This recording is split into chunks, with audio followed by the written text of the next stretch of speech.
Assalamualaikum warahmatullahi wabarakatuh. Selamat pagi anak-anak. Mudah-mudahan anak-anak sehat selalu dan tetap semangat untuk belajar kimia.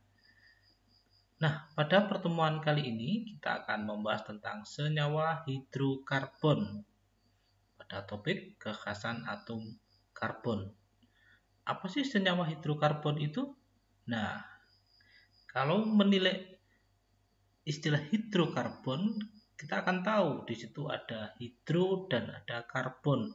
Hidro itu ada atom H dan O, karbon ada atom C. Jadi senyawa hidrokarbon ini senyawa yang mengandung H, O, dan C. Nah, tetapi pada pembahasan senyawa hidrokarbon kali ini kita hanya membahas senyawaan yang sederhana, yaitu yang mengandung atom C dan atom H. Nah, untuk yang lebih kompleks lagi atau yang mengandung O nanti di pertemuan selanjutnya. Nah, apa sih kegunaan senyawa hidrokarbon? Nanti lebih jelasnya akan kita ulas. Nah,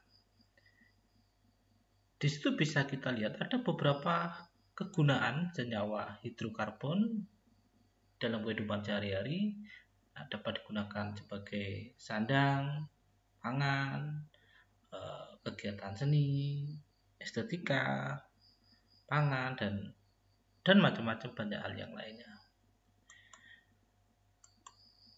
Nah, nanti ada beberapa subtopik yang akan kita pelajari di sini. Yang pertama tentang kita akan mengenali senyawa hidrokarbon. Kita akan mengenali hidrokarbon, sumber senyawa karbon itu sendiri, kekhasan atom karbon, dan minyak bumi. Tetapi untuk minyak bumi nanti akan kita pelajari setelah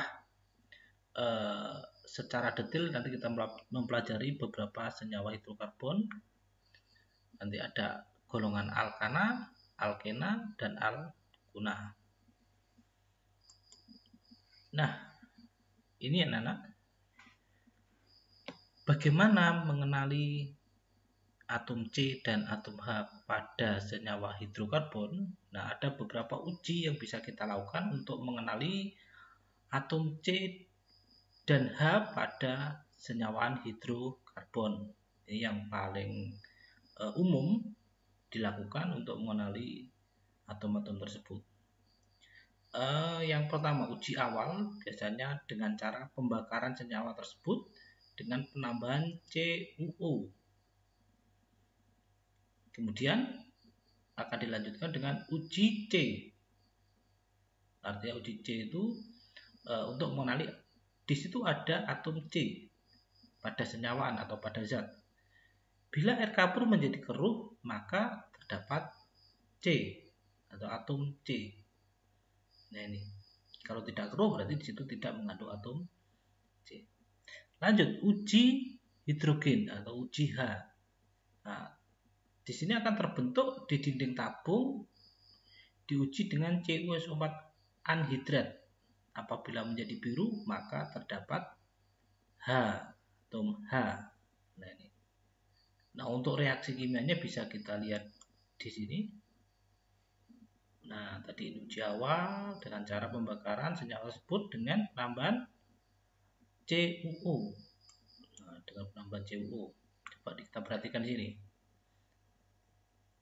Ini suatu zat yang kemudian mengandung atom C dan H. Ini ketika dibakar dengan penambahan CuO, nah, nanti akan dihasilkan CO2 dan H2O. Nah, adanya CO2 ini ditunjukkan dengan adanya atau zat yang dihasilkan keruh. Nah, ini menunjukkan kalau keruh itu adanya CO2. CO2 ini mengandung atom C. Nah, selanjutnya, bila kapur menjadi keruh, maka terdapat atom C. Ini yang tadi uji C, yang selanjutnya terbentuk cairan di dinding tabung diuji dengan CuSO4 anhidrat. Apabila menjadi biru, maka terdapat hidrogen. Nah, ini CuO, kita tambahkan CaOH 2 kali. Nah, di sini jika ini air kapur akan menjadi CaO3. Jadi berupa padatan yang mengendap di bawah plus H2O. Dan ini tadi ditambahkan CuSO4. Nah, ini akan dihasilkan CuSO4 H2O anhidrat. Warna biru ini adanya CuSO4. Bukti adanya hidrogen. Nah, ini ada 10 atom H. Nah, ini reaksi kimianya. Selanjutnya anak-anak, dari mana sih senyawa hidrokarbon itu? Nah, atau dapat kita peroleh di mana? Nah, ini bisa kita dapat yang pertama pada tumbuhan dan hewan. Nah, contohnya pada protein, karbohidrat, dan lemak. Yang kedua, pada batu bara. Nah, itu bisa terlihat di gas batu bara, pada kokas. Nah, yang ketiga, gas alam dan minyak bumi. Derivat minyak bumi, artinya turunan minyak bumi. Mulai dari bensin, aftur, solar, oli. Nah, semacam itu. Bahkan pada residu produksi minyak bumi, yaitu aspal, itu juga banyak kandungan senyawa hidrokarbon. Nah, selanjutnya ini senyawa hidrokarbon.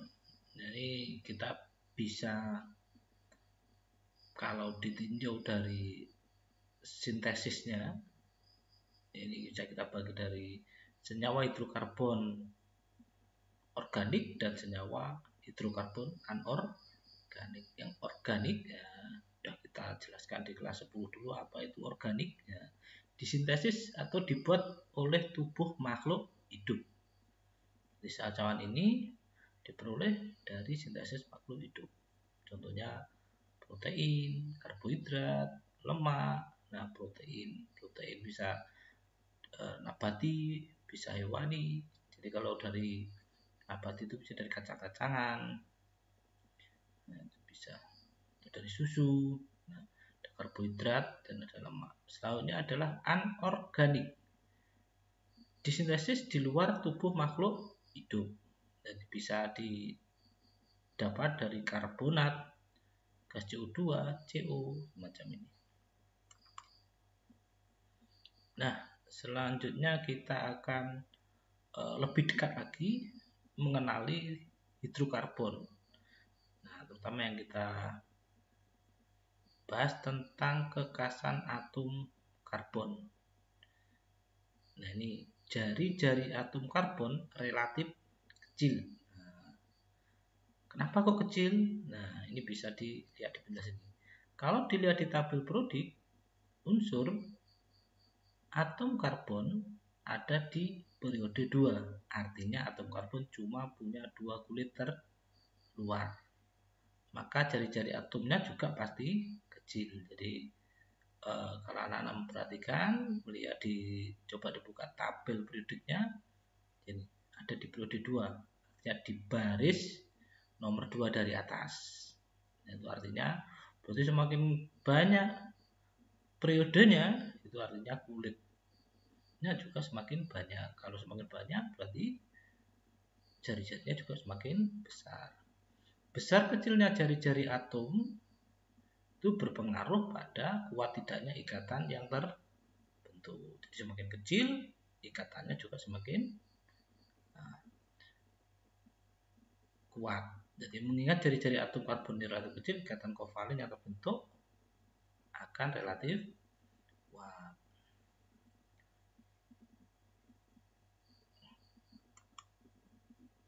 Nah, ini secara umum ada dua bentuk rantai karbon. Ada rantai terbuka dan di sini ada rantai tertutup. Jadi sinyal hidrokarbon itu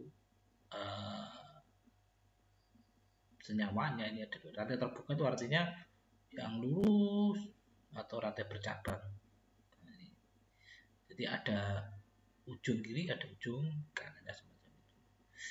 Dan ada juga senyawa hidrokarbon atau kemampuan yang lain, keunikannya itu dapat membentuk rantai tertutup, berbentuk melingkar seperti cincin, bisa segi 4 seperti ini, segi 5 atau segi 6 atau segi 8. Nah, itu bisa seperti itu.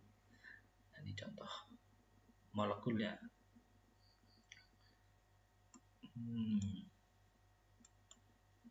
Nah, ini kita masih dalam kajian jari-jari atom karbon relatif kecil. Nah, ini ada berdasarkan jumlah atom C yang diikatnya atom C dengan 4 ikatan kovalent tunggal dibedakan atas. Ini kita harus mengenal ini. Ada atom C primer, sekunder, tersier, dan kuartener. Primer itu yang bagaimana? Kalau terikat langsung dengan satu atom C. Kita harus mengenal ini. Atom C sekunder. Kalau terikat langsung dengan dua atom C lainnya. Atom C tersier. Kalau terikat langsung dengan 3 atom C lainnya. Atom C kuartener. Ini kalau terikat langsung dengan 4 atom C lainnya. Coba kita analisis satu persatu. Coba perhatikan ini. Berapa atom C yang diikat secara langsung? Nah, ini hanya satu ini. Jadi ini dinamakan atom C primer. Yang ini mengikat berapa? Mengikat 2. Berarti ini atom C sekunder yang secara langsung maksudnya. Lihat ini. Ini mengikat 1, 2, 3. Bukan atom C tersier. Ini 1, 2. Ini sekunder. Ini 1 langsung. Berarti ini primer. 1, 2 sekunder. Ini 1, 2, 3, 4. Berarti atom C kuartener. Nah, ini 1. Berarti ini primer, primer, primer. Yang mengikat langsung, terikat langsung. Jadi ini tidak diikat. Misalnya ini yang paling belakang ini. Yang langsung. Nah, bukan yang tidak langsung. Artinya ini. Berarti yang langsung ini C. Berarti ini tidak dihitung. Jadi yang langsung diikat. Oke, selanjutnya. Nah, kita coba ini. Kita berlatih. Ini. Untuk atom C apa nana? C primer. Nah, karena hanya mengikat 1. Ini ya primer.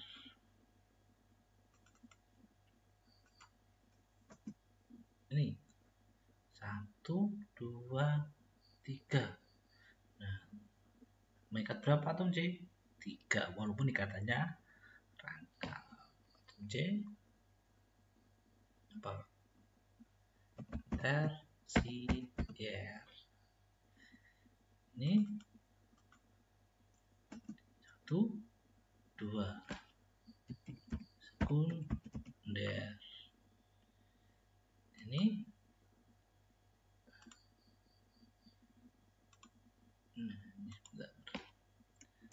atom C mengikat berapa?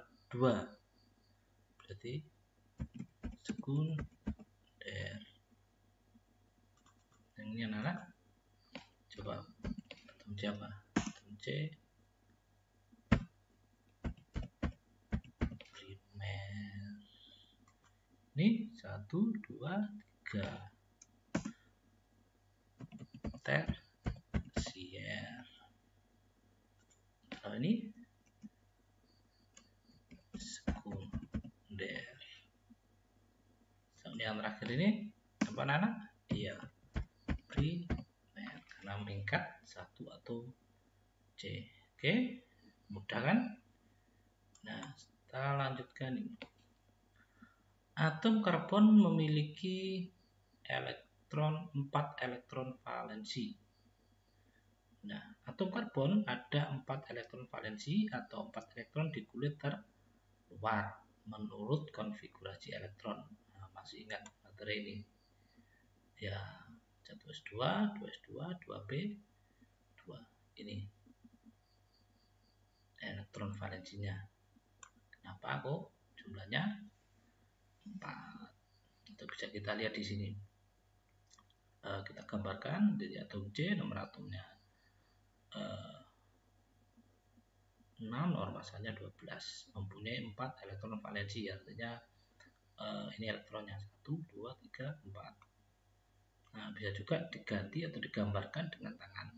Makanya ada beberapa yang menyebutkan atom C mempunyai 4 tangan. Nah, artinya dapat mengikat 4 atom lain. Nah, dapat mengikat 4 atom lain. Nah, ini contoh senyawanya. Nah, ini metana misalnya 1, 2, 3 H mengikat 4 atom C lain. Kalau pada etana, nah atom C ini mengikat 3 atom H dan 1 atom C. Pada metanol 3 atom H, 1 atom O yang langsung diikat maksudnya. Metilamina, nah, ini 1 atom C mengikat hanya 3 dan 1 N. Atau enggak hanya H, misalnya senyawa atau unsur-unsur halogen, jadi mengikat 3 atom F dan 1 atom Br. Nah, jelas. Selanjutnya, atom karbon bisa membentuk rantai karbon. Ya, tadi di atas sudah kita singgung. Nah, nih atom karbon bisa membentuk karbon yang rantai karbonnya sangat panjang. Nah, rantai yang sangat panjang ini ya, bisa berupa rantai lurus atau rantai bercabang yang dikenal dengan rantai terbuka atau alifatik. Ada juga rantai yang tertutup. Nah, bisa C-nya 5, bisa 4, bisa 6, bisa 8. Nah, ini dinamakan rantai tertutup, jadi tidak ada ujungnya atau disebut rantai siklis. Nah, selain semacam ini, kita lihat ini, atom karbon ini juga mampu berikatan rangkap 2 ataupun rangkap 3 seperti pada senyawaan ini. Yang biasanya Bapak Ibu guru mencontohkan senyawa kovalen tunggal atau di materi ikatan kimia, ikatan tunggal itu contohnya hidrogen. Nah, senyawa hidrokarbon pun juga bisa melakukan ikatan tunggal dengan atom lain, misalnya C dengan C ini tunggal, C dengan H ini tunggal. Nah, senyawa oksigen ini ikatan kovalen rangkap 2. Atom karbon pun juga bisa melakukan dan berikatan rangkap 2. Ini contohnya pada senyawa etena. Nah, kalau ini etana, ini etena. Nanti lebih lanjut akan kita bahas pada pertemuan selanjutnya. Ikatan kovalen rangkap 3. Ini contohnya nitrogen dan nitrogen atau N2. Pada senyawa hidrokarbon atau atom karbon ini juga mampu melakukan ikatan rangkap 3. Nah, inilah anak-anak tentang kekhasan atom karbon. Nah, selanjutnya untuk senyawa alkana, alkena, dan alkuna, nah ini senyawa ikatan tunggal, ikatan rangkap 2, rangkap 3. Itu nanti akan kita bahas pada pertemuan selanjutnya. Bagaimana? Sudah paham? Nah, ternyata kimia itu mudah dan menyenangkan. Oke anak-anak, sebelum saya akhiri, jangan lupa like, subscribe, dan share bila ini bermanfaat dan bisa di-share kepada teman-temannya. Terima kasih. Kita bertemu pada pertemuan selanjutnya. Assalamualaikum warahmatullahi wabarakatuh.